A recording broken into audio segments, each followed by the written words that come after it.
Well, look who we have here, guys. Hadir Karim himself. Aidan, how are you doing, man? Thank you for coming on the show.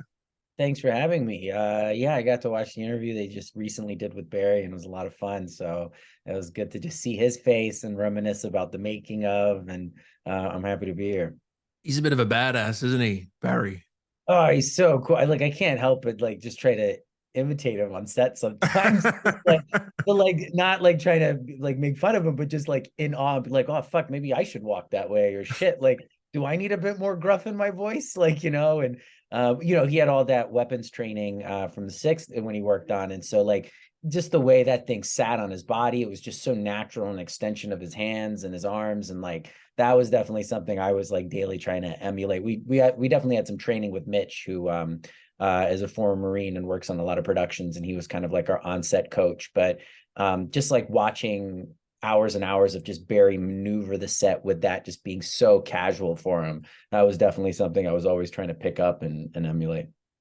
Hey, before we get into Modern Warfare, is it true that you turned down a high-paying Wall Street job in finance to go after these creative endeavors? Yeah, that's true. I when I graduated out of college, I graduated with a finance degree, and I had worked for JP Morgan in New York City the summer before, and yeah, they gave me an offer for full-time employment. And yes, it's a weird period of my life. Like looking back now, I'm not sure exactly what the sensible conversations were I was having with myself that led me to that decision, but for some reason, all I can say is like something didn't feel right. And I Mm. felt like I had like all this energy in my early 20s and I wanted to apply it to some sort of a Hail Mary, while I still had like my youth and my energy. And film and TV and plays were always something that meant a lot to me. And I decided to turn that down and come to LA and try to pursue this. For at least at that time, I was thinking like short term, I'd give it a few years and see what happened. And I would always have my degree if I wanted to go back. But then I ended up taking that safety net away from myself and then fully pursuing it. So was that hard for you, or was it an easy decision in retrospect? Um, I guess both. It was easy in the sense that, when you're 21, 22, like, you just feel like you're invincible and you have nothing but time. So in that respect, like, I just felt like if it totally went to shit, that I would be able to like pivot and do something else, right? But it was also hard just because like, I was like homeless for 2.5 months living in my car. I lived in hostels for like a year and a half where it's like a room with like three bunk beds that you're sharing with various travelers. I have a British passport because I was born in England. So like some places would only let foreigners stay there, that like you couldn't stay in the hostels unless you had like a foreign passport. So like I would be doing various accents and stuff while I was like in the various hostels, just trying to like stay in there for more than a month. And so, that kind of I can romanticize that and say that was like a lot of fun now, but like, especially after like 10, 11 years of being in therapy, you just realize a lot of the like psychological damage you do to yourself, like putting yourself through that, and like how it can be like rough for your self-esteem and things like that. So yeah, to answer your question, both hard and both easy, I guess. If you don't mind ask if I ask about that, how was that a period of 2.5 years? As you said, living out of a car and things like that. Was that it must have been tough on you in many respects. Sure, yeah. Yeah, it's hard in the sense that like, you don't go on any dates or, like think Mm, of yourself as like a viable option in the dating pool, you know what I mean? And so you mm. do tend to beat yourself up or like say like the not the nicest things to yourself, about your self-worth and things like that. So that's stuff is rough, but there's also just like a sense of adventure to it too. So Mm. it can be both of those things. It can be like terribly depressing, but at the same time, like, you do like wake up and like, it's like, okay, like I don't have much, but I have possibility and opportunity, like there was like one road in West Hollywood where some guy, I guess his name was Manny, because the Wi-Fi that I would steal was like Manny's Wi-Fi, and I would just like park in front of his house and with my laptop go on his Wi-Fi and then go on all the acting websites and start submitting myself for like short films or student films and things like that. You know, and there's something kind of exciting about that because, you know, someone would walk by and you'd quickly hide your laptop because it like looks sketchy, you know. So yeah, like that stuff's, you know, it's exciting in the time, but like, you know, in the evenings when you're like by yourself and you're just trying to park next to like a porta potty of like a house under construction just so you have somewhere to go pee if you have to pee in the middle of the night, like that stuff can beat you down and make you feel pretty low at times as well. So yeah, it's So a mix of both. It's yeah. do you still go to therapy now to this day? Yeah. I'm a big proponent of therapy. Like I just like the idea of having a place where I can like unload my shit on someone else Yeah. as opposed to a friend who I think would be too much of a burden to. Yeah. And sometimes too, like, you know, I'll have like good months where like nothing's bothering me and it's like a nice place to do like an inventory of the things I'm grateful for, you know? Because you know, life is just a, you know, a series of ups and downs and peaks and valleys, right? And so when you're at your peak, I think it's good to kind of take inventory of the things that, you know, you're grateful for that maybe, you know, you didn't have just a few months prior or a few years prior, and that can like really benefit your happiness too. So yeah. Do you remember when you got out of that situation of homelessness and how what that feeling was like when you finally started to get the ball rolling? Yeah, I mean, it's a bit of a ramp up. Like, so like, you know, my first place that I lived in right after being homeless was like this really tiny studio apartment with two other guys. And it was like $600 a month that we split three ways. And then Actors like as well? yeah, one was a writer and one was a musician. Mm. And you know, we took two mattresses out of the dumpster and we found a couch out of the dumpster and then we got like Lysol antibacterial spray and we just sprayed them like with three bottles, like as much as we could. And then like the couch was the second most comfortable. There was one nice mattress that was super comfortable, and then there was one mattress that was shit. And we would take turns rotating between the furniture each night so that like everyone got like a little bit of all of it. So like, you know, like getting out of being homeless, you know, and that being my first situation, you're still feeling like that, like Yeah, uh it's still a bit. shit, I gotta make something happen, kind of like you're not really resting on your laurels and thinking like you've made it out of it, you know. And so even after that I went and I lived with this guy who was a doorman at this bar that I got like a bar backing job of. And he mostly worked at the bar just to show on paper that he legally had some like money coming in, but he really was making his living as a drug dealer. And Wow. he found out what how I was living in this in this studio with two other people, and he felt bad for me. And he had a 2-bedroom apartment with a bedroom that was just completely empty, and so he let me stay in that room for a while for the same price that I was paying for the studio. And so I was living with him for a bit, but unfortunately he had gotten busted for selling drugs, I guess like a year prior, and was under probation. And so there's like 2 times in a matter of like 9 months that the cops raided the place. Just because when you're on probation, they can just come in and raid your like domicile just to make sure that you're not doing anything sketchy that you said you weren't going to be doing anymore. So, you know, like my entire room would be like completely like flipped over and like looking for drugs. And I'd be like handcuffed in the hallway, just like waiting for them to finish at like 4 or 5 in the morning. So, you know, that was after the studio. I lived like that. And then eventually I like started renting out some like couches off of like Craigslist that I would find like people like renting their couches. So it was even after I was like homeless, it was still like a good year and a half of like, you know, kind of shady, tricky living situations until I got like into a comfortable spot. Yeah. Was there a job that pulled you out of that specifically, or was it a flow-on Yeah. effect? I mean, I wish I could say it was an acting job, but no, it was, so, yeah, I went to a bartending school and I, like, basically just like put it all on a credit card. You know, I didn't have any money at the time, but I put like a bartending training on a credit card. And then, you know, it was like a course that usually takes a month to finish, but I just doubled up and I was doing like 9 hours a day and then Mm. finished and passed it in 2 weeks. And then from that, I was able to get like a bartending job. And then from that point on, I started making a little bit of money where I could like just like rent my own room in like a house or an apartment or something like that. And so, you know, I'm not rich, but it was definitely a game changer just to have like privacy and I could like close the door, you know, and it'd be mine. Like Mm.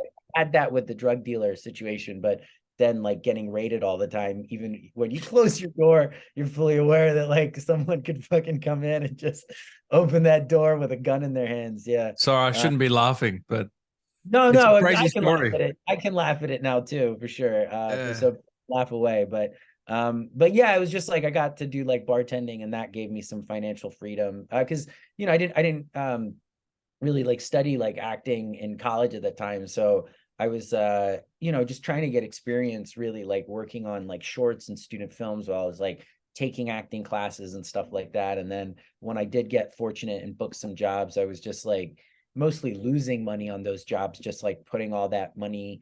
Well, initially I Mm. used my credit cards to like pay for coaching and things like that, just so I could do a good enough job on that job that I was lucky enough to get, and then be able to have good footage that I could use that as like a reel so I could submit to agents and possibly get more work in the future.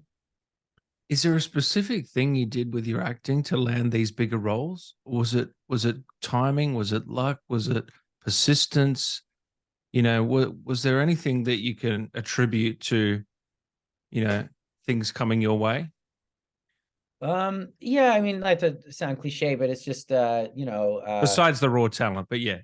yeah, very nice. No, but I'm sure you've heard of it, right? Luck is just when opportunity meets preparation, right? Mhm. And so, like, what made me fall in love with acting was really plays, and reading plays and being introduced to plays, and through that came like a hunger to read lots of plays and get to like work on plays, and so that led me to a bunch of like different schools in LA where you could take classes and like do scene study, and then that led me into like again think I feel like I'm doing a commercial for credit cards, but I would use my credit cards to pay for production. So I would do like 1 month productions that I would just like throw on a credit card.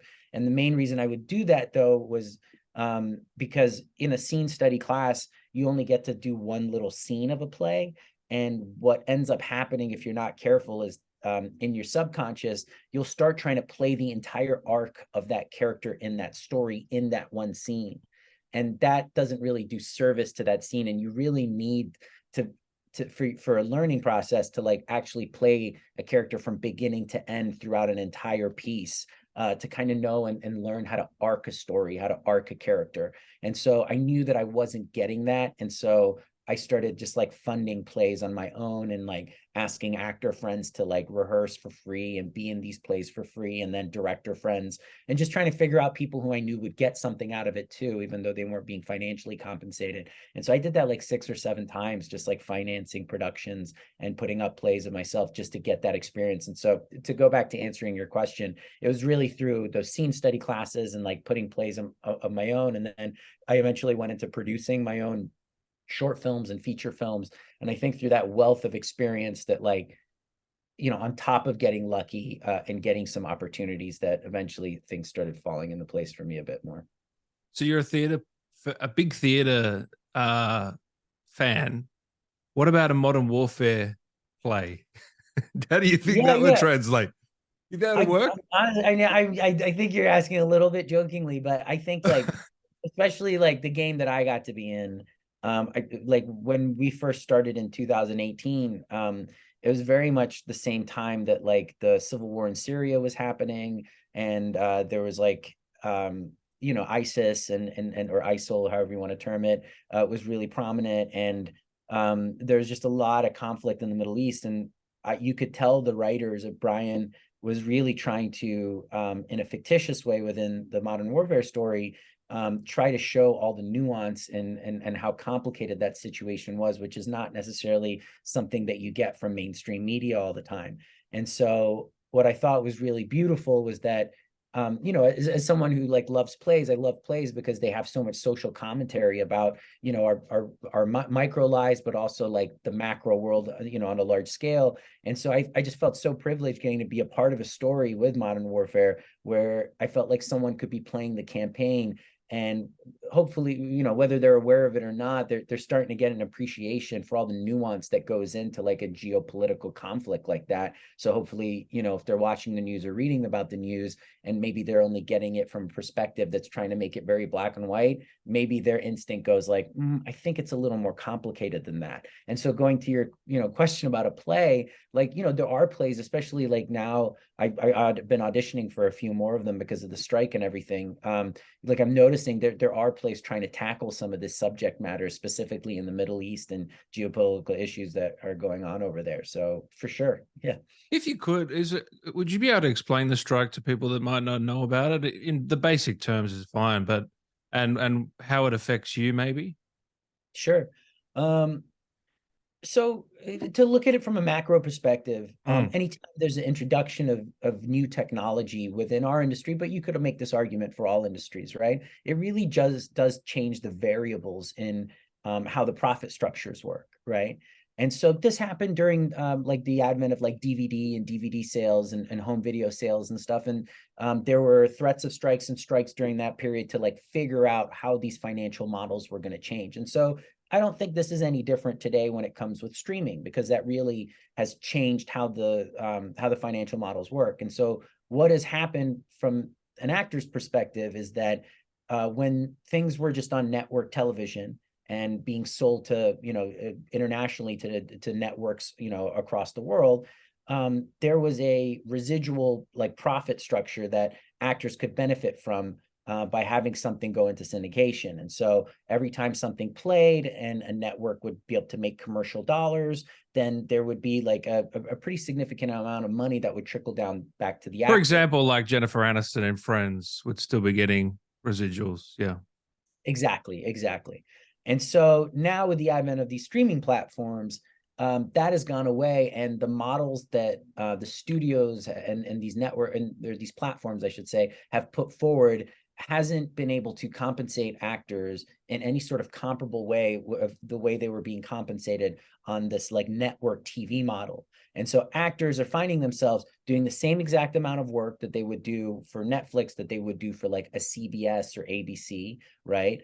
And they're doing the same amount of hours of work, but what they're noticing is that the same amount of people are watching it on streaming as they would have watched it on like a network TV platform, right? But they're not getting any residuals that are comparable to one another. And so for the same amount of work and for the same amount of eyeballs on their work, they're not bringing home nearly as much money or even comparable, like a dollar amount. So a part of it is about that. A part of it is that inflation has affected, our buying power with our dollars. And so we want just like our, normal day rates or our standard rates for certain things to also accommodate for that, for inflation. So there's that.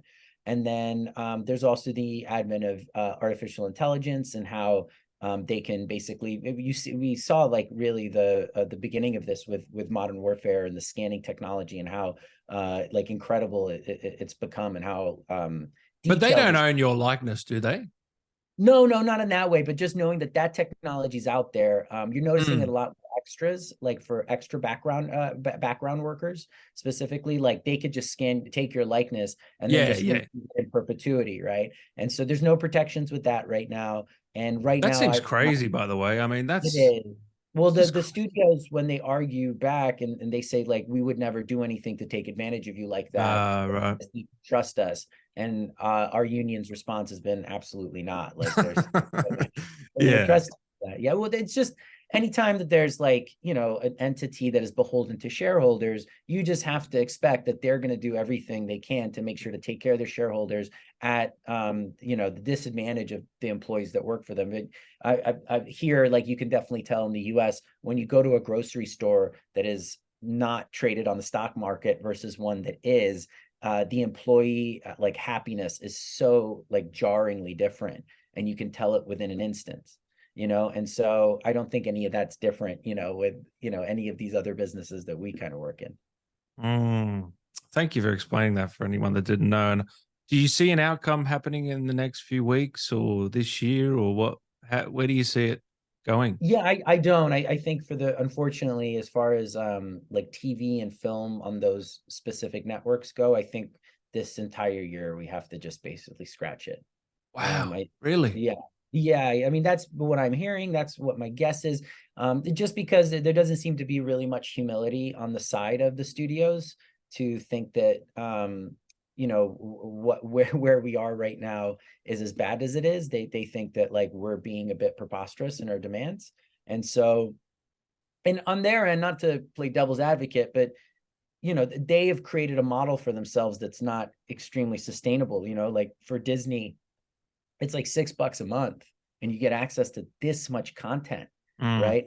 With the expectation of like all this new content always being constantly created, right? Like that is a pretty low price point, right? For that much hours of like new content all the time, right? Mm. And like, yes, you know, they have a lot of fat cats getting paid over there, right? But them just thinking long term into the future, like they're probably going to have to shuffle some things around, right? With like what if they want to continue getting compensated personally the way that they are, which I imagine they are, like that's the last thing that ever goes in a corporate structure, right? Then if they want to create as much content as they currently are, they're probably going to have to change some things on their price points as well. And they know that that's going to have some pretty bad backlash. Like if Disney goes from $6 a month to $15 a month, that's going to have an effect. Yeah.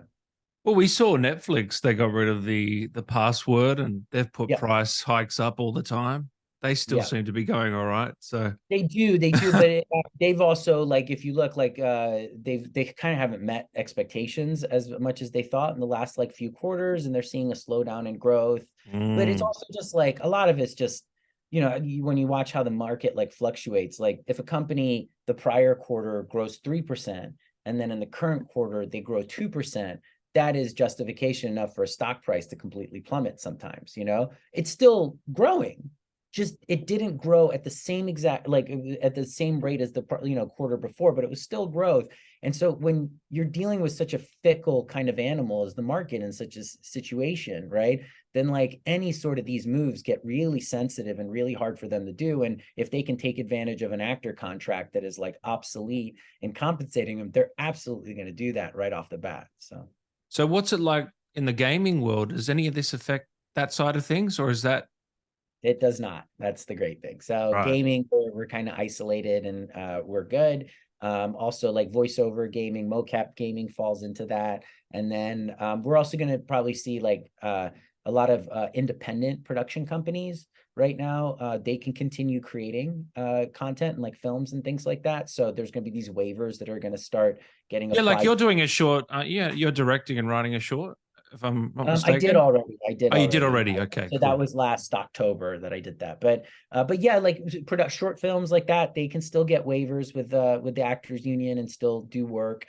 So I think you're going to see a lot of independent things. I think it will get tricky because those independent production houses are going to look for places to sell it to. So where that gets sold and how that gets sold, I'm not sure has been completely figured out. But I do know from a couple of agents and managers I've spoken to that the waivers are being applied for next week to be able to like make independently produced stuff. As long as it doesn't have anything to do with the streaming platforms and those studios, then it's fine. Do you see bigger actors, coming over to gaming in the next few years? Is that a possibility? Like we've seen Giancarlo Esposito come over and Matt Mikkelsen and a bunch of Yeah. different, big. When I say big, I mean quite famous actors. Do you see that happening, or what? I mean, I think you could make an argument that it already has, right? I mean, Kit Harington was in Yeah, Call of Duty. Kevin Spacey, I think, was one at one time. I mean, do you Uh, think it'll ramp up though because of this strike, or not really? oh, in that sense. Yeah. I think that's a little above my pay grade. I'm not sure, to be honest. Mm. I don't see why, only in this sense that like if there's not work out there and the compensation for these video games are like very competitive, right? Then I don't see why they wouldn't. Maybe an older actor who would have a real hard time with the mocap kind of technique because it is a bit of a learning curve for sure. But the video game companies have more money than God because they're more profitable than most studios are, right? And they're how video games compare with films, and so they definitely have the money to give budgets. But I don't know how much it's like worth it for the video games, to be honest, because a lot of times the commodity Mm. that is selling it is the game. It's not They don't necessarily need that. the actor. Totally. I mean, it's honestly, I think that's the main reason I personally have had any luck working with the type of talent I get to work with in these video games, because when it comes to TV and film, it's a lot more political, right? So like there's so many opportunities I don't even get to audition for just because my resume, right, doesn't already have certain types of credits on it. But in video games, they don't give a shit, right? It's way more of a meritocracy, right? And so like, you know, I look at my other castmates and it's like, you know, most of them have a lot more TV and film experience for me, but because we're in a video game platform, like I feel really lucky. I get to like work with them, play with them, as if we, and you know, a lot of that work on a mocap stage is really similar to theater. You know, like we rehearse it a bunch, and then they just press a button, and then we just do one more rehearsal basically, and it's recorded, right? And so, like for me, I really feel like I'm in a stage rehearsal with these guys, and so you know, getting to work with talent like Claudia and Barry and you know, Chad and Elliot, like, and get to have those be like my playmates for like 2, 3, 4 years, like as if I was like on a TV show. I feel so grateful and lucky just because like my resume and TV and film just isn't at the place yet where I would get to do that with them on TV and film. Like I don't really get into those rooms, unfortunately. So your first motion capture video game was Dead Rising 3, is that correct? That is correct. Yeah. What do you remember from that one? Because that's your first time doing it. How Yeah. were you nervous? Were you excited? All the above? Yeah. I mean, I think I was lucky in the sense that it was a pretty small part in that. And but the audition process was all the same as if like it was any TV or film audition, right? It's all very similar. So from that aspect, I wasn't nervous. And then Tom Keegan, I believe is his name. Yeah, Tom. He was the director of that, and he had directed a ton of games prior to Dead Rising 3. I hear And his name in every interview. oh, do you Aidan. really? Okay, Yeah, I okay, yeah. really do. This guy is He's massive, man. royalty. He really is. And so because I knew he had such a wealth of experience, I just trusted that if he thought I could do it, then I probably could do it. And it was one day of work. And so I think I was like, how bad could I muck it up, really? You know, so worst case, they could just cut me out. And so the pressure was off in that sense too. And then, yeah, it was, you know, it's all just the small things on that experience. Like the spandex was weird. The dots were weird. Putting the helmet on, like all that felt really interesting and weird, and having to just get used to it a bit. And then just like, you know, you usually have the ability to look an actor like completely like in their face or in their eyes, and you have this helmet thing kind of blocking that. So, you know, it just took a little bit of getting used to. But yeah, it was lovely, man. It was lovely in the sense that we were in the studio, I believe, that also shot Avatar. So getting to see like, oh crap, this is where they made that movie that I love so much. And like just knowing like the type of technology you're dealing with, that was really great. But yeah, I loved it, man. Everyone was really sweet. And I've seen some of those actors since then too. Oh, cool. And then a few years later, you booked Call of Duty. Now, I believe you didn't even know it was COD when you'd accepted the role. So when do Yeah. you find out that you're doing Modern Warfare reboot? You're a pivotal character. I mean, I know you're not a gamer, but you must have known that IP. Yeah, yeah. No, he totally knew the IP for sure. Yeah, it was like really like I think it was like I did the scan and I still didn't know what it was. And then yeah, I think we were all just like sitting in like the cafeteria table, and then they were like, okay, guys, this is what's up.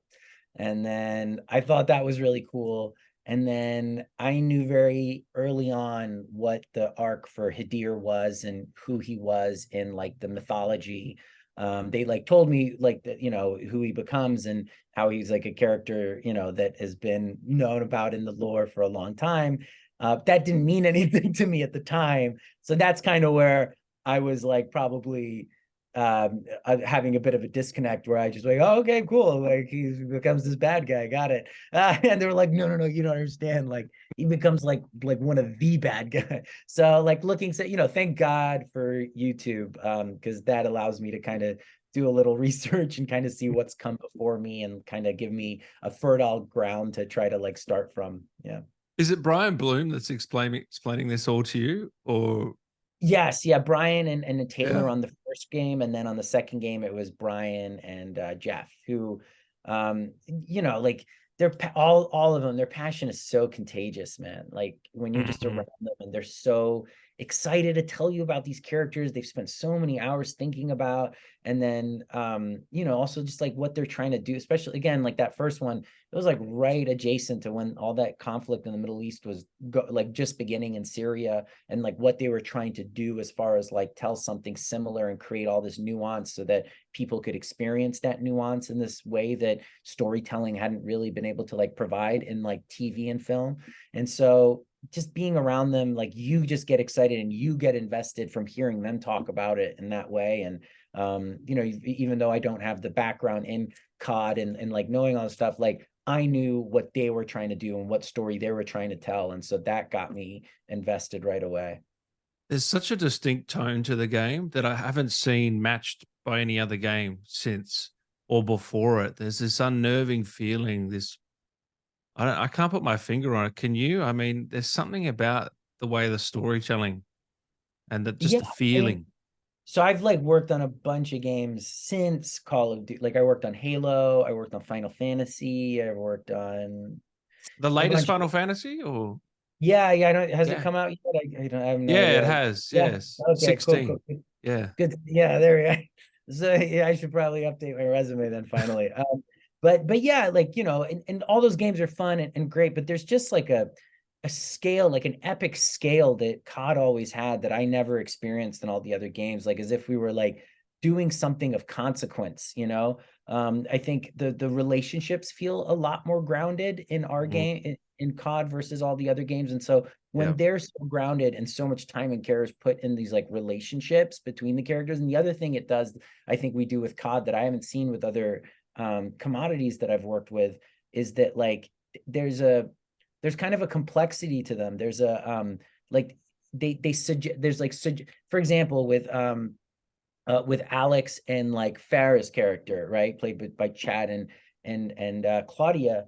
Like you know, are they dating? Is there something romantic? I don't know, right? But like there's sometimes like these like little suggestive things that like maybe it's more than just a partnership, and it like they do just enough to like plant a seed to like make you wonder, but then they don't try to spoon feed you anything, right? And so like you're just having like your own experience of like, are they not, like what is it, you know, as you're going on and doing these battles.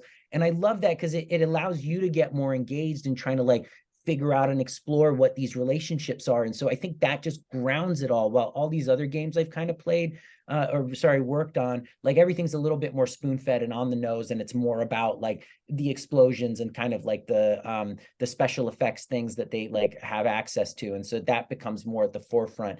I guess like one way to maybe to put it in movie terms where I can understand it, like you know, both Michael Bay and Chris Nolan make big budget films, right? But like with Chris Nolan, there's like a texture and there's like a grounded storytelling always a part of it, right? Intimacy, yeah.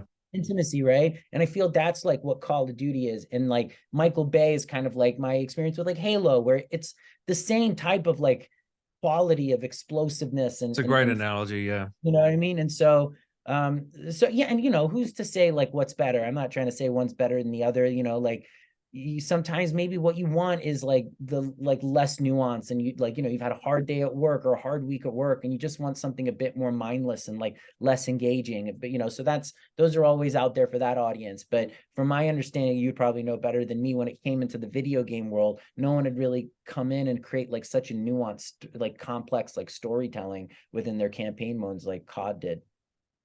Yeah, as I said, I mean, there's some great storytelling in games, but this game, especially that first one, there was something about, as you said, the groundedness, or I don't know what it was, but I mean, do you think Hadir approves of the Alex Farah relationship if they are if Yeah. they are Um, indeed an item? yeah, yeah. Uh, I think ultimately no, just because I'm trying to you know, Hadir's working so hard just to get Farah to uh, kind of see like his worldview and like how he feels that like independence for Urzikstan could possibly happen, right? And like they really mm. butt heads on that. And so just knowing that Alex is very much like pushing her the other way, or seeing the world another way, I find that probably Hadir feels like his influence on her was counterproductive and like ultimately like how he wants to like gain independence back for their country. So We've had Claudia on the show. She's awesome. But The I want to best. know, did you have instant chemistry with her, or did it take a few days? Because every scene, you guys, brother and sister, just brilliant. Thanks so much for saying that, man. Well, let me just say she's like just a joy to work with. She's so talented. She's always so prepared. She's just lovely to hang out with. So that just like makes having chemistry together, I think, a lot easier when you just have like such like an just awesome person to just like be around all the time and get to work with on a daily basis. So, yeah, I mean, maybe her answer is different, but for me, it She felt said she very hated you, instant. man. I Oh don't know yeah, why. yeah, Yeah. yeah. Oh man, all the money I gave her on the side to say nice things, I guess, with the waste. Yeah, so I would like to think she would say the same thing, but yeah, man, that part was really easy with her, man. She was just so easy and so collaborative, and we just had really great leadership with the writers and directors that we had on the game. So we just like, I think that's a big part of it too. Like when you both just feel really comfortable and supported with like the higher ups, and then having someone that's just like really pleasant to be around, really talented, always prepared, then the other stuff usually comes pretty easily. Who was the funniest on a set? Because I feel like it is a very serious game, but I Yeah. feel like you guys had a lot of fun behind the scenes as well. Yeah, we had a blast. There was a lot of I mean, the thing you have to keep in mind too is like, I Yeah. worked as much TV and film as some of the other actors on it, but I've worked enough to like know that like a lot of those like network shows and like films with bigger budgets, like time is money, man. And it's like Yeah. everyone's a little tense, everyone's a little on edge, like not just the actors, but like all the crew, all the people behind the scenes, like they very much are feeling the time money pressure all the time. And so that definitely trickles down, right?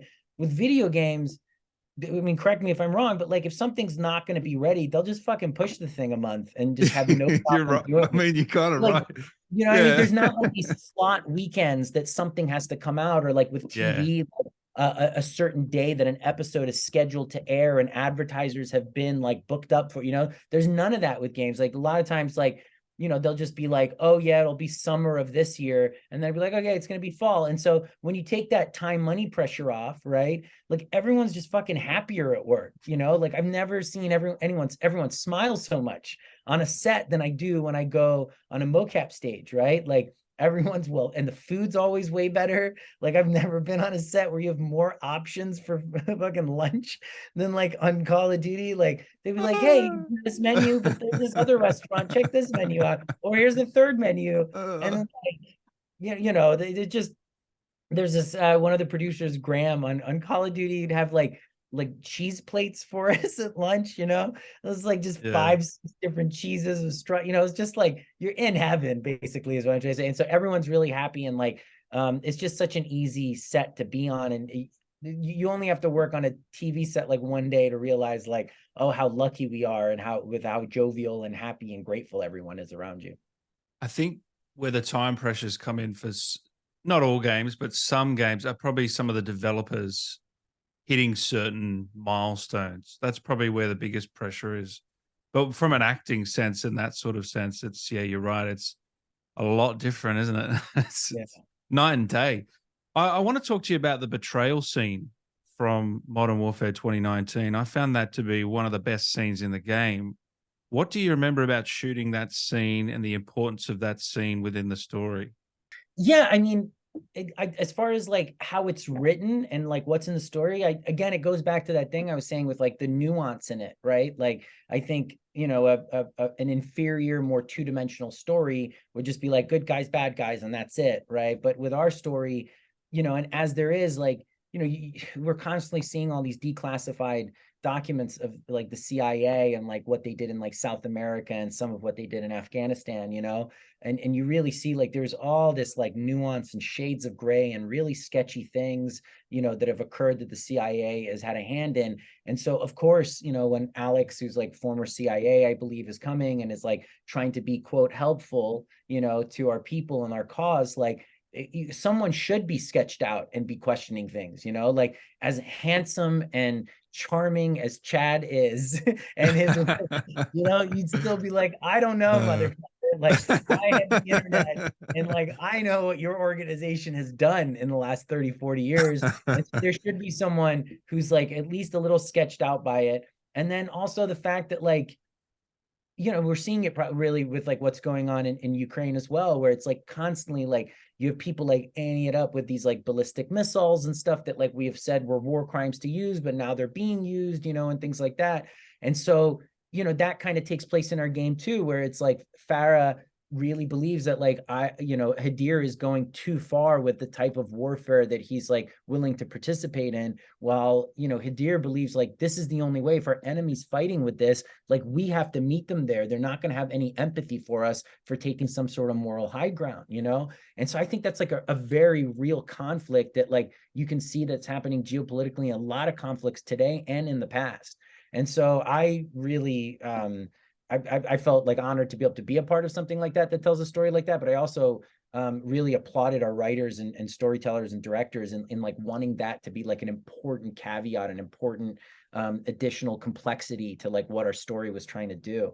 As far as filming it goes, though, yeah, we're so well prepared prior, in the sense that like we would show up, we would get like the first thing that would happen is like the Brian and the and Jeff and Taylor would sit with us and like just go over everything that has been told up until that point, right? Just to catch us up, because sometimes we would film, we'd go away for a month and a half, then come back, film a few more days, go away for another month. So they would catch us up and we would feel really grounded in the story up until this point again, and get our feet wet a little bit. And then we would go over the scenes, we'd read them out loud. And like Brian is so great at like, he'll start as we're reading through and just like really make sure we understand the complexity of each line, or if there's like a reference to something from the past or a reference to something that's going to happen, he'll slow things down and really talk to us and make sure that we like understand like all the subtext and the meaning behind words and certain things that are like triggers or whatnot.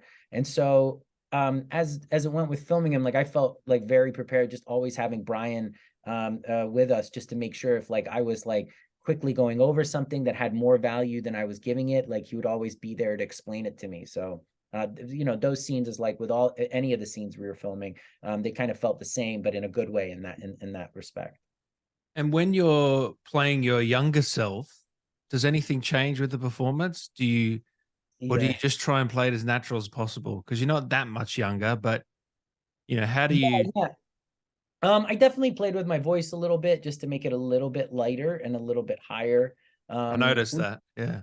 Yeah, which for me is easy because like I feel like my voice naturally is like kind of high and like is a little excitable high, kind of like where I live, and so like I was going deeper for Hadir as it was, and so I just kind of like went a little bit closer to like my natural voice for it.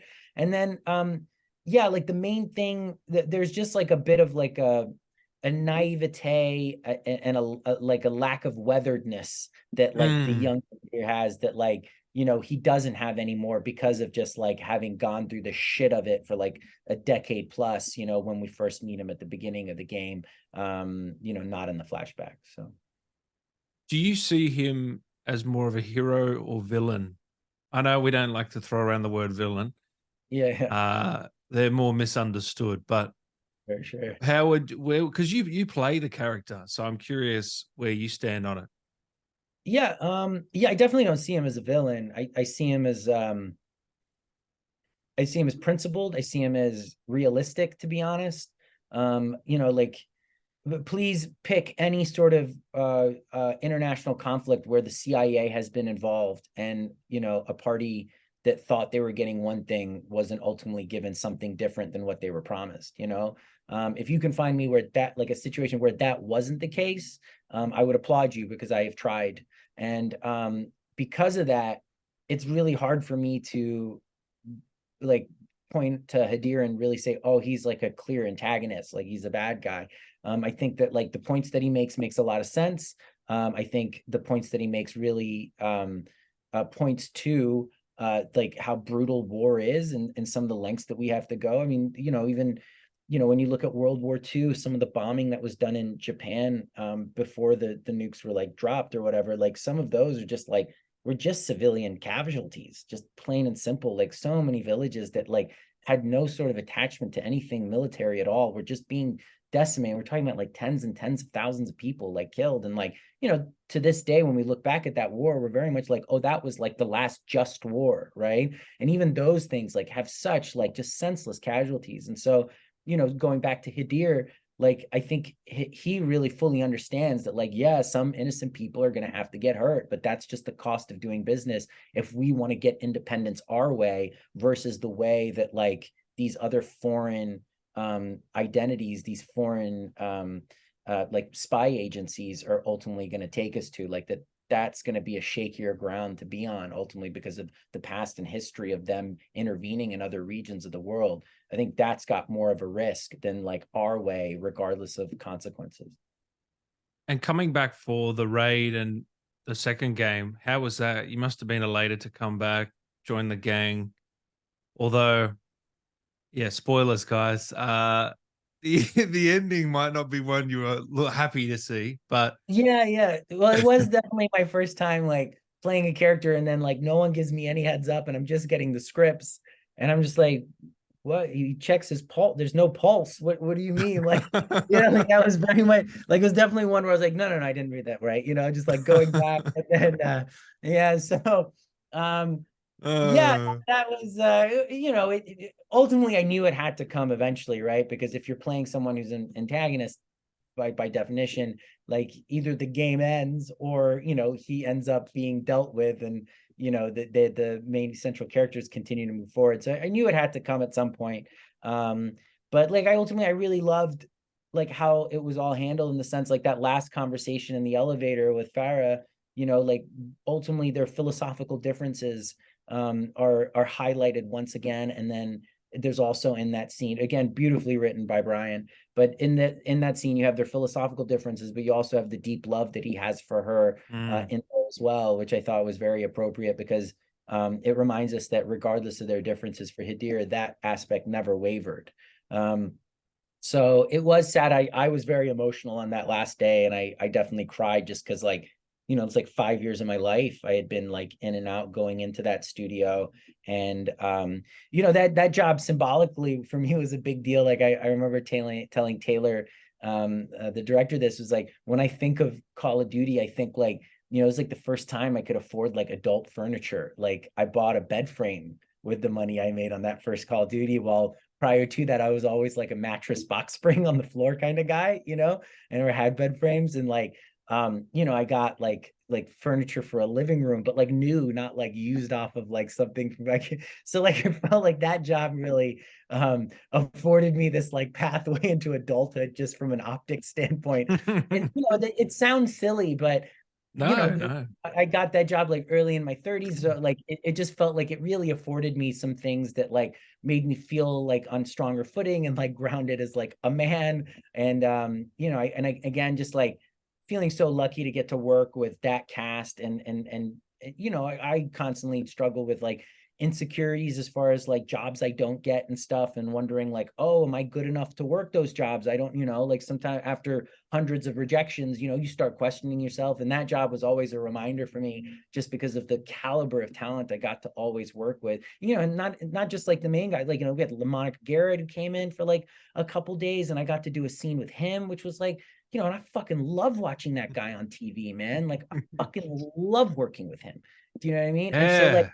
but like that platform, that game gave me the opportunity to like work with these guys and be equals with them, and like really like just gave me some validation that at times you're desperately in need of when you're going through so much rejection. So Dude, I love that final scene with you and Claudia with Farah.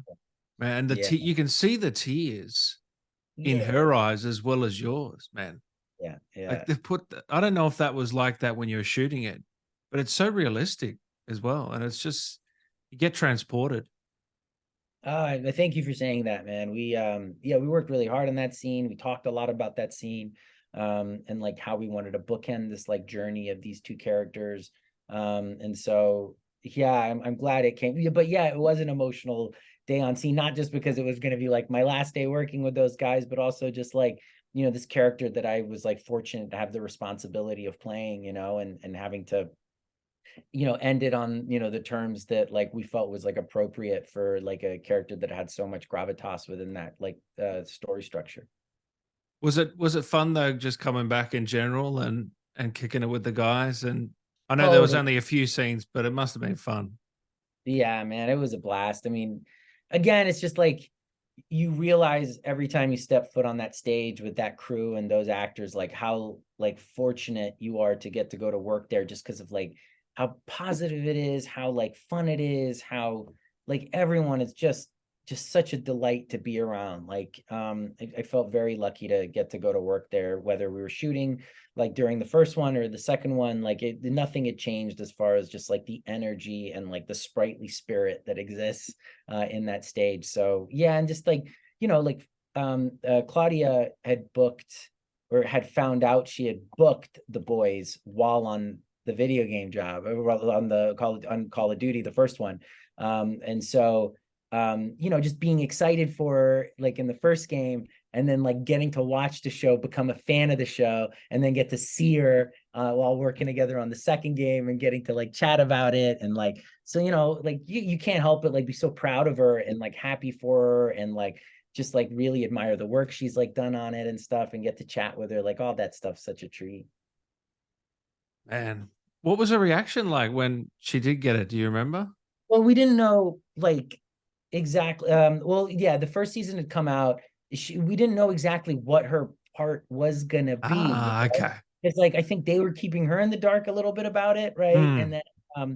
then so she couldn't tell us tons. I mean, unless she did a phenomenal job of like lying to us about how integral it was. Like, so Yeah. we were just excited because it was like that show in the first season was so freaking cool, right? And we were just like, I love dude, that show, man. I me really too. do. Yeah. And just get to be a part of it. We were just like stoked for her. And especially like too with like, the Elliot and like Claudia, like, they have like a tricky visa situation to stay here. So like they have to like book jobs just to be able to like stay in the country and like be in the game. So like, it's just like anytime those guys get a job, there's just like a different level of like excitement and like elation that they have, versus I can citizens there. continue living. Totally, right? And especially, they're in like relationships and have friends and family, like friends and stuff now after you living here for so long. And that's just got to be a stress that like I couldn't even imagine. Oh, I can imagine. Was there anything cut from this game? Because I feel like there were supposed to be 5 raids, but there's now only 4. So I'm wondering, did that affect some of the scenes? No, like I know that there was a changing of the guards. I think that's public knowledge, right? A little bit like Taylor, who worked on the first one, wasn't a part of the second one, and he went off, to do some other things. And so I know that like when we finished the first one, there were conversations of like where the story was going to go and things like that that ultimately didn't get realized, in a different direction kind of came into it, for like what the second game was going to be. And so honestly, I thought that I wouldn't have any participation in the second one for a while, because it seemed like they went to a whole different continent Mm. ultimately, and like explored like a whole nother just a different chapter that wasn't something that was at least discussed with us in the first game. And so I think there were things written and prepared, and that like ultimately didn't come into fruition. But like it was never anything I was like resentful or upset about. Like I just think that like in any of these like platforms, whether it's gaming or TV or film, like if you can get a job and work, just be grateful that like you were invited to the party in any sort of respect. So nothing but smiles and gratitude on my end. But yeah, as far as things cut, like I think there was like a bit of a change of a plan when like the people that were like kind of leading the story kind of like changed, Yeah. and so it was just a bit of a different direction. Yeah. What was your last day like shooting and the death like after that death scene they say cut or wrap. How do you feel?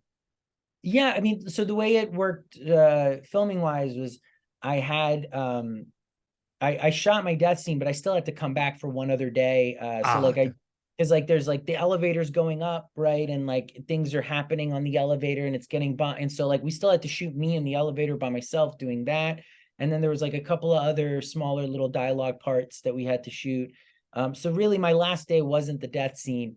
But yeah, it was like I had like a little bit of an emotional goodbye with the actors, but that's like a little bit more familiar, just because like, you know, when you go from job to job to job, you're saying goodbye to You're actors always all doing the that. time. Yeah. Yeah, a little bit different with this because, you know, I'd spent like 4 or 5 years with this group in particular, but like again, it's still like a muscle that's really fine tuned, because you know, there's a good chance you'll run into each other. You know, like Elliot and Claudia are working together on The Boys now. You know, so that stuff happens, right? But with like the crew and the people behind the camera, like that was a bit emotional for me for sure, just because like knowing I wouldn't be back on that stage probably, you know, ever again, because, you know, my characters died. And then that I, you know, and like a lot of the people that work behind the scenes, Call of Duty, they're like, there's no reason not to work there if you can for like a long, long time. So the likelihood I would see them on other projects are like very low, you know, because they're, you know, they have great gigs over there. They're probably going to stay. And so yeah, that part was like not seeing Graham and like Jeff, you know, or Brian for like a while. Like that was emotional for me just because I loved working with them so much, and just the idea that it might be a long, long time before I ever cross paths with them professionally again. That was definitely sad. Because it was just, I just felt like I was so lucky to be a part of such like rich storytelling, and it made me a better actor. It made me a more thoughtful actor. It made me more thoughtful with how I think about characters, especially with like Brian constantly like wanting, like being there to like slow things down if I'm like jumping over like important story points or important character kind of notes. Like that stuff just inevitably like makes me a more thoughtful actor and more thoughtful character builder, you know? So that part was like, yeah, like, you know, I definitely cried. I was like, I had tears in my eyes, and I was like hugging everyone, and we were taking photos, and it was just such a privilege, truly. Do you ever think, you know, long after I'm gone, people might be playing this game and seeing my work? Do you ever think about that? Um, yeah, do they I though? could be You know, watching this interview as well. I mean, yeah, yeah. There's no. just so many new games always coming out, I guess. And Yeah, like, but come on. yeah, yeah, yeah, Quality wise. yeah, yeah. How many of this quality are we talking about, you know? Right, right. I think that kind of thought really comes more in like, there are people actively like playing it now, and like I'm hoping, kind of going back to like what made me fall in love with acting in the first place. Like I really hope there's people out there that are like playing our game and like playing the campaign, getting invested in the characters, getting an appreciation for the three-dimensionality of the complexity of some of these geopolitical issues that we're tackling, and then us putting a human element in there and getting people invested in like these human beings, and realizing when they read something in the paper or they're watching like a news segment that like these very same types of human beings exist in these parts of the world, and like, you know, these conflicts that are going on, and like, you know, these elections that we have, you know, and like the people that we ultimately elect in the power that make decisions that like affect how we're going to show up in some of these geopolitical landscapes. Those things matter, and it's important to appreciate like how sophisticated you know, some of the backstories are with like these real life things as it is in our game, you know. So that's what Great gets me, answer. I guess. Yeah. Yeah, I might give you a couple more. I know you got to run. Did they yeah, tell you anything about Makarov? Because I know that is a tease for Makarov, yeah. right? Yeah. No, not much. Yeah, it was mostly Brian's like, yeah, when you say like the real Russians, like that shit's really fucking bad. And I was like, oh, like real bad. He's like, so bad. And I was like, oh, okay. So I was like, so it was just basically him saying, like, yeah, Yeah, what's coming is so much worse than anything that they've handled so far. And you're man. like the only one who has like an appreciation for it. And I was like, oh, okay. I can't So imagine what they're gonna do with that yeah, character in this setting. Because it was bad enough back in the day, but yeah, now with the realism and the groundedness that we're talking yeah. about, Yeah, the fuck, I'm grittiness of scared, it. man. I'm Yeah, yeah, fucking yeah. scared. Well, it's kind of like if you like are a fan of villains in like Batman the animated series, and then like Chris Nolan does his take on what those villains are. You're just like, oh fuck, like what is Bane gonna be like Chris Nolan, you know? Like, and that it makes me think of it this way, where it's like they're just so much more hands-on with the grittiness and this iteration of this mythology. And so when it's like a character, you know, and you had an idea of bad that it was, like you're like, oh my God, I can't even imagine how evil it's gonna be in this iteration. Yeah. Speaking of Nolan, are you hyped for Oppenheimer? I can't wait, man. Yeah, Looks yeah, no, I want to see it in IMAX. I want to see like the cast, like Gary Oldman's in it, like which I didn't even know until yesterday. Like all these small little parts, they have these like incredible actors like doing their performances in for. So I'm excited about that. I also just love anything Chris Nolan, and so I'm just always excited to see any of his. And then Cillian Murphy, like just like after falling in love with him in Peaky Blinders and like all of his work in film before that, I think it's such a beautiful marriage of like a great story and something that he already does really well. Like in Peaky Blinders, that like hauntedness that he has, right? Like oh fits well with like what Oppenheimer must have like been going through, like making this like thing that's kind of like Pandora's box, right? It's like he thinks naively he's doing this like good for the world to end this war, not knowing that really it's going to be like us on the brink of destruction for humanity from that point on. Yeah, yeah, I oh can't. man. So you're Oppenheimer over Barbie, I'm guessing. Oh, I'm hoping to see both. Only because like Greta Gerwig, like I don't always love her work, but like I definitely feel like there's a thoughtful mind and filmmaker behind like whatever she's trying to create, right? There's like a Oh yeah. complexity she's trying to always introduce and like kind of like a non-complex kind of dynamic that we usually take for granted. And so I just feel like, oh my gosh, there's a reason she picked this, right? And like she only knows how to be who she is as a filmmaker. So I'm really curious what kind of commentary she's gonna like try to have using this as a vehicle. You know, I'm excited. Yeah. Yeah. And so you see, just going back to the strike quickly, you see all Sure. these big movies not coming out next year, possibly? Do you see a lot like a bit of a barren wasteland there coming next Like, year? well, the pipeline is so far in advance, right? So Yeah.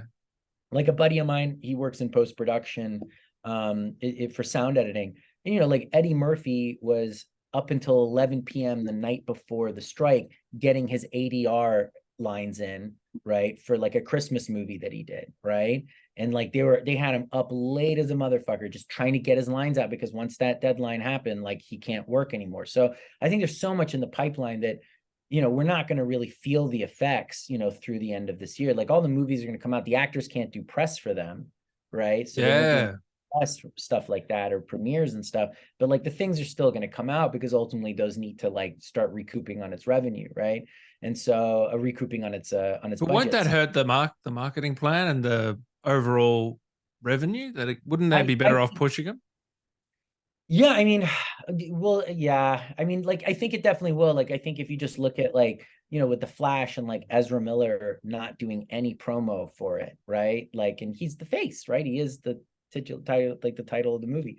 And so, I think definitely that stuff does hurt. Mm. But ultimately, like these slots are so competitive to try to get in on, right? These weekend slots that like I don't see that they're gonna push them as long as the movie can be in theaters and people, if anything, right now is like a real interesting opportunity for a marketing company to come up with like a creative way of promoting that maybe we haven't thought of before in the past that doesn't involve the actual characters in them. I'm not sure what that is. I'm not smart enough to know what that is, but someone's probably going to have to come up with something if all these actors can't promote these commodities they've created. It's funny you say that. There was a Barbie billboard, and all it was just pink with the Yeah. date. That's it. Oh, yeah, yeah. That's pretty smart. Brilliant. Everyone knows exactly what it's Yeah. referring to. Yeah, yeah. Yeah. Yeah, there's gonna have to be some sort of like creativity to like compensate for exactly what you're saying with like all these like wonderful talents not being able to contribute in any of the marketing. I mean, maybe the directors are the ones that go on all the talk shows because they're the only ones that have contracts with the studios that ended up getting ratified. I don't know, but yeah, unfortunately from our standpoint, I think sadly it's gonna be well, actually the actors, if they're that's the thing I don't understand because it's like Mm. if it's distributed on one of these studio platforms, then my understanding is the actors can't do promotion for it, right? But if there was like Yeah. another way it could be distributed and it was made in an independent kind of production, like those waivers that I was talking about that'll go in next week, then maybe there's a way. But yeah, for the bigger stuff that the studios have already made, like I'm not sure what they're gonna do from a marketing promoting standpoint. Yeah, So tricky. what's your plan over the next few years? Have you got stuff in the pipeline? I know you're working on a few games as well, yeah? Yeah. There's a couple games I'm not allowed to say anything about, unfortunately. But that will hopefully keep me pretty busy for the remainder of the year. Is this And then, mocap for these games? Like you're an actual a decent role or yeah. Yes. beautiful, beautiful. Yeah, That's no, all I wanted to know. No, I'm yeah, looking no, forward to it. I'm very lucky to in the mocap world. I've like, yeah, man, even like I got to do my first mocap movie like a few months back, um Nice. with yeah, it's called Noah's Belt, which is in post-production and being submitted to festivals now, I believe. But that was just cool because like all my mocap experience up until that point was just like very action oriented kind of things. And then this movie was just about two people in a prison cell up in space. And it Wow. was just, yeah, it was just a lot of sitting and talking, you know, but and then like we had like our capsule built on the stage, and it was like we knew where the bathrooms and the rooms were, and it was like mostly just poles with sticky things, but we knew what everything was. And you know, a big part of the story is us talking over a chess match, you know what I mean? And so it was nice to have such a grounded kind of like more subtle kind of style of acting that I was doing in the mocap suit, as opposed to in some of these like bigger games where everything's so epic and like action oriented. Yeah. Yeah, and that's a feature coming out. Yeah, soon. Yeah, it's a little short. It's a short that Short. was, Yeah. you know, it was a short film, but it was a mocap short film. And then yeah, it was only because of my experience in the video game world that I was able to like kind of cross over. Because interestingly enough, like there's kind of like this big divide between mocap movies and mocap video games. Like they don't really, like for Avatar, tap into the talent pool of like video games for actors really. They keep those very separate. I think the stunt departments are a little different. Like you'll find crossover, but as far as like the actors they use, like they Why is just, that? I don't know, and I can't, like I've talked to agents about it, I've talked to managers about it, and I can't quite like figure it out. Like there's been a couple Avatar movies, and like I can't get an audition for one of them. I've auditioned for Avatar video games, right, which are shot Yeah. mocap, but I can't get for the life of me, yeah, an audition. So, but yeah, they're just like those casting networks, kind of just have their own people, and they don't look at like any of the video They won't game. even look an eye. You know, even contemplate it. No, like I can't even get an audition for 4 lines on NCIS, you know, because because of my experience in motion. Like, you know, I've done like feature film length content in motion capture, right? With huge budgets, right? But like, you know, the person who's casting, you know, a procedural like an NCIS or a Grey's Anatomy, like doesn't even look at that like real acting work. They're just I'd like, argue that your acting's better than anything that show's ever produced. But that's that's just very look. That's just very my kind of you. opinion. Very kind of You know. you. You know, it's, you know, I don't take it as an insecurity, but it's just like a weird Yeah. thing. It's like the reality. You know, it also exists in other elements. Like I have friends who are editors in reality TV, right? Who are so Yeah. desperate to get editing jobs and narrative, and they won't even get anyone to even look at them, right? Wow. While like in reality TV, especially the ones today, there is like a story, and a lot of it is mapped out and like, you know, breaking news. But you know, a lot of that stuff is like pre-planned and like pre-written, or at least like it's like a guideline of it is created. So So they even are. there's a stigma for them a little bit. Oh yeah, well, I think this is like, you know, ever present in all aspects of the industry. Like Mm. stigma might not, I don't know if that's the right word, but yeah, Okay. it's like they keep those things divided. And it's the same thing with like motion capture work in TV, and then motion capture work for video games, and motion capture work for film. Like when the Last of Us, for the TV show, they used some of the actors that were in the video game. Like that Mm. was a big fucking deal. That Like was cool. that which was right, and like, and so many fans loved that they did that. But like that was like groundbreaking, Unheard of. Yeah. like totally, right? Like that just doesn't happen. And so like I hope that changes, you know, like, and there could be more of that stuff. But yeah, like that stuff is just really unheard of. So I don't know why it is, to be honest. But Have you heard any rumblings on a Modern Warfare movie, COD movie? Because I've heard yeah, about yeah, this COD movie for years and yeah. nothing ever Well, happens. yeah, no, the producers have heard about it for years too. It's just like one of those things that like every once in a while, like the money people seem to like come down and like, you know, kind of broach the topic, and then the creatives like will pitch like a story or an idea that they have for it, and then it kind of like doesn't necessarily go anywhere, but it's something that's like flirted with, from my understanding, like every once in a long while. But I Why think a don't you lot. think it hasn't? Why do you think it hasn't gotten off the ground? Well, I do think ultimately like the proof's in the pudding as far as the market for it, with like past iterations, right? Like if you look at Assassin's Creed, Like that was, Right, right. that didn't go. So, that was So they're 100. worried money wise. Totally, and like when it's already such a good thing, like why do anything that could tarnish it, right? Like, Mm.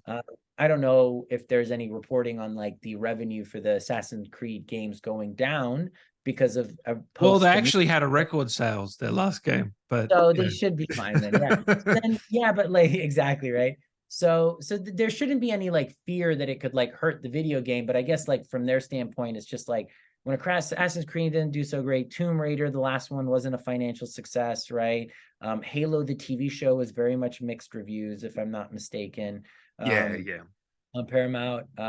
So like it just seems like it's something, but like The Last of Us, that was very different, obviously. Like it was so critically acclaimed and so well done and well executed. So I'm hoping that has provided maybe some sort of blueprint that other games can now take and hopefully do it for their adaptations. So That could work. Modern Warfare TV show. I think that could work Yeah, I pretty mean, nice. it's all over the world, right? And Mm. so there's such like fertile ground to have so many different stories, and kind of like The Walking Dead in that way, right? Like you've taken this scenario and like you've taken different regions of the world and created different storylines, and they all have some connected tissue to each other. I don't see why Call of Duty couldn't have their like version of that. And then like with like how people use like multiverse things, like the World War II Call of Duty game could somehow maybe like have like some Mm. there's so because the time periods are played with Modern Warfare, and then there was like the Soviet Union one, like I forget what the name of that one was called that came out. Which one was that? The Call of Duty. I think it started with a V. It wasn't the Modern. Black Ops Cold War. Is that what Cold, you're was that thinking what it of? was? Yeah. So Yeah. there's all these time periods it kind of plays with, and there'd be like it's so rich for storytelling. I don't see why not. It's just Well, taking the that's the risk. thing. You might come back in a flashback, so don't. You Yeah. never know. You never Hey, know. I'll always be happy to. Yeah, exactly. No, they always say that too. Like, there's always like possibility of like flashbacks, and then like Graham always jokes, one of the producers, that like, hey, there's zombies in this game. You could come back as a zombie. Yeah. Yeah.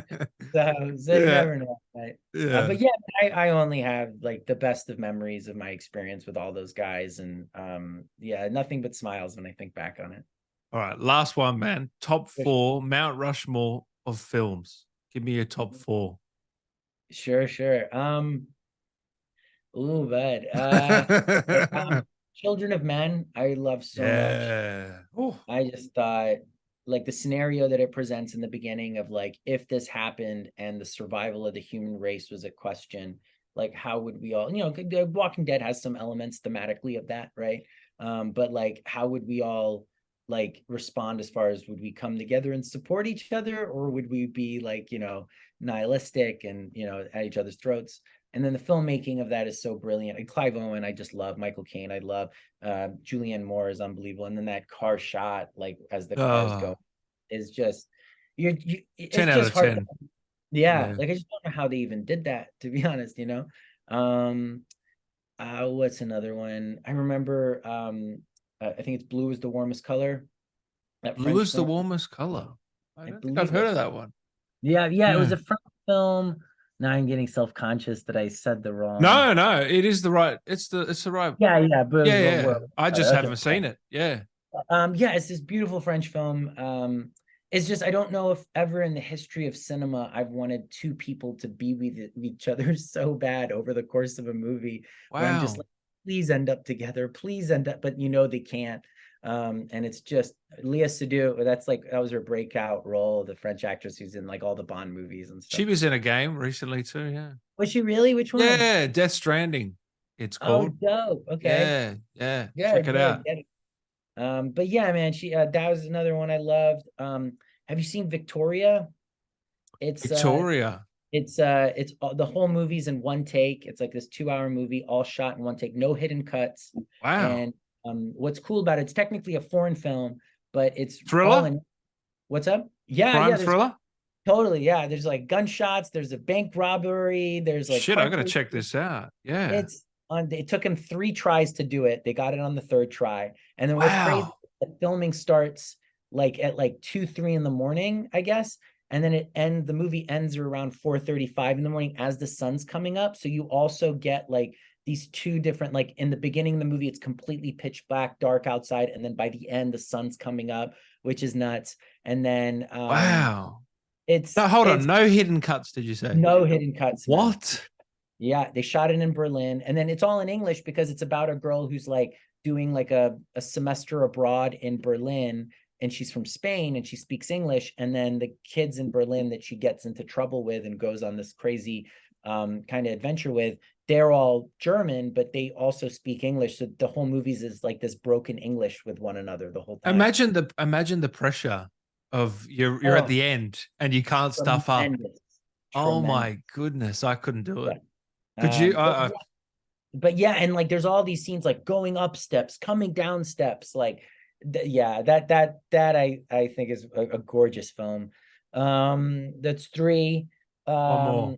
Don't say The Uh, Godfather either. no, I mean I love those movies. Don't get wrong. Yeah, I know. But yeah, a Dangerous Method. I thought I really that Cronenberg movie. Oh yeah. I just love the battle of like those philosophies between Jung and Freud, but also just like, you know, I think it's something very human nature as we get like older and into our like 60s and 70s, in our last chapter of our life, I should say, your legacy and how you're going to be remembered becomes of so much importance, almost at the detriment of principle sometimes, right? And I feel that that's like very much what Freud was kind of going through. And even though he agreed with like Jung as far as like the direction that he like, most of the direction that he wanted psychology to be able to like go to and talk therapy, he felt that what he was doing was too much too fast and would ultimately destroy the movement,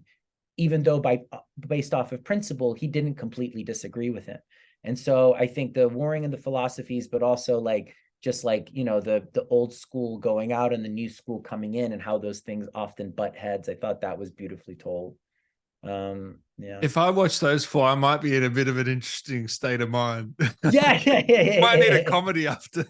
Yeah, no. Yeah, I like comedies too. I swear, like and just like The Other Guys is probably one of my favorite comedies ever. The Yeah, ran it out with the other guys. Yeah, Will Ferrell.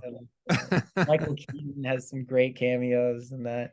No, that's a great fall, man. I have to check out those middle two. Haven't seen them. Victoria, especially like cool filmmaking. I think you'll dig it. Yeah. Yeah.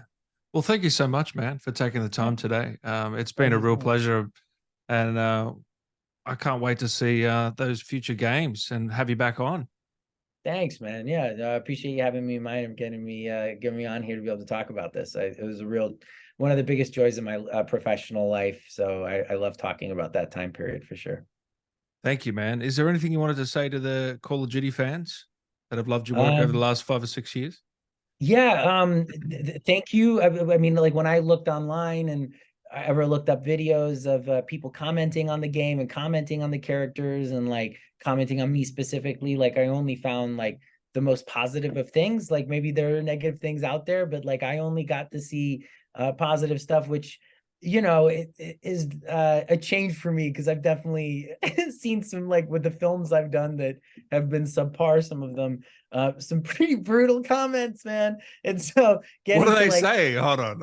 Oh, dude, just like ripping apart, like, a lot of my movies are like these like Lifetime kind of like rip from the headlines, like over dramatization kind of films. And there's a level of work that you're kind of expected to do for those things, and like a style of acting, I would go as far as okay. Yeah, you're just getting ripped to fucking shreds. Or like sometimes you get ripped to shreds for just like doing character choices that like were on the script and you were supposed to do, but like maybe it wasn't. You've got no choice. Yeah. And so, but like I felt with Call of Duty, and especially specifically with Hadir, like it was only the most complimentary things said. And I know that like for a lot of people that play the game, Al-Assad and like his history as a character in the previous game and stuff like that, and them knowing about who he was and where he came from, there was a not a loyalty, but maybe just like an expectation that they had of who that character was supposed to be, and for the fans to